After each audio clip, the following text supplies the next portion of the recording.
ಅವ್ರು ಯಾರು ಬಿಡ ಒಳಗಡೆ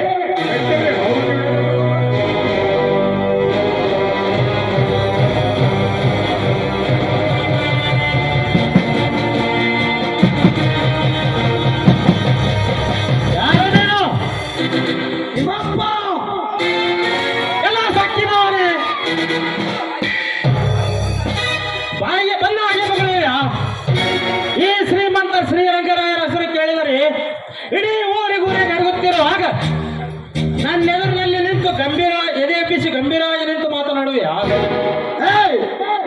ಇನ್ನೆದರು ಎದೆ ಎಬ್ಬಿಸಿ ಮಾತನಾಡದೆ ತಲೆ ತಗ್ಗಿಸಿ ಮಾತನಾಡಲು ನಾನೇನು ಹೇಳಿಯಲ್ಲ. ನೀನು ಎಂತವನು? ನಿನ್ನ ಮನೆಯಲ್ಲಿ ಎಂತೆಂಥ ಕೃತ್ಯಗಳು ಜರುಗಿವೆ. ನೀನು ಅದೆಷ್ಟ ಎನ್ನುವ ಕಣ್ಣೀರಿಗೆ ಕಾರಣವಾಗಿದೆ. ನಿನ್ನ ಆಕ್ರಮಣದಿಂದ ಅದೆಷ್ಟ ಬಡವರ ಬೆನ್ನೆಲೇ ಮುರಿದಿರುವೆ ಎಂಬುದನ್ನು ಅರಿತುಕೊಂಡೇ ಇಲ್ಲಿಗೆ ಬಂದಿದ್ದೇನೆ. ಶ್ರೀರಂಗರಾಯ ಮುಖ್ಯವಾಗಿ ಅಗರ್ಭ ಶ್ರೀಮಂತರ ಎದುರಿಗೆ ನಿಂತು ಸಿಕ್ಕಂತೆ ನಡೆಯುವೆಯಾ? ಮರ್ಯಾದೆ ಕೊಟ್ಟು ಮಾತನಾಡಲು ಕಲಿತುಕೊಳ್ಳಲೇ.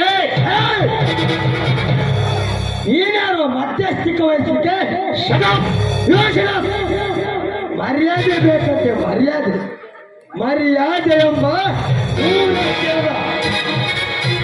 ಪದವೇ ಗೊತ್ತಿಲ್ಲದ ನಿಮ್ಮಂತ ಪಿಶಾಚಿಗಳಿಗೆ ಮರ್ಯಾದೆ ಕೊಡಲು ಯಾವ ಕಾಲಕ್ಕೂ ಸಾಧ್ಯವಿಲ್ಲ.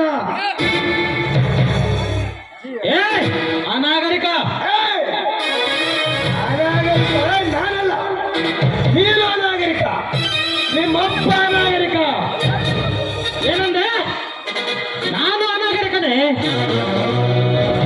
ನನ್ನ ಮನೆಯನ್ನು ಪ್ರವೇಶಿಸಿ ನನಗೆ ಮನಬಂದಂತೆ ಮಾತನಾಡಿದರೆ ಮೂಳೆಗಳು ಮುರಿಸಿಕೊಂಡು ಮಸಣದಂತ ಸಾಗಿಸಬೇಕಾದಿತ್ತು. ಯಾಚಾರ ಅಜಾಗೃತನದಿಂದ ಅಜ್ಞಾನಿಯಾಗಿ ಹಿರಿಯರು ಕಿರಿಯರೆಂಬರೆ ದಗ್ಗರಿಸಿ ತಕ್ಕಂತೆ ಕುಣಿದರೆ ಚಿತ್ರಹಿಂಸತೆಯಲ್ಲಿ ದಗ್ಗರಿಸಿ ಹೋಗುವೆ. ಕುನ್ನಿ ನಾನ್ಯಾರೆಂಬುದು ಗೊತ್ತಿಲ್ಲ. ಹೇಳಬೇಕೆ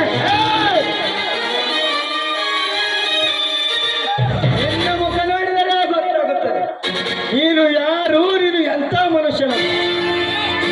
ನೀನೋರುವ ಕಪಟ, ಮೋಸಗಾರ, ವಂಚಕ, ಸ್ವಾರ್ಥದಾಸೆಗಾಗಿ ಸಕಲನ್ನೇ ಸರ್ವನಾಶ ಮಾಡಿ ಸ್ವಚ್ಛಸುವನ್ನೇ ಸಂಪಾದಿಸಿ ಸಮಾಜದ ಸಜ್ಜನರ ಮಾತಿಗೆ ಮಾಂಕು ಹಿಡಿಸಿ ದುರ್ಬೋಧನೆಯನ್ನೇ ತುಂಬುತ್ತ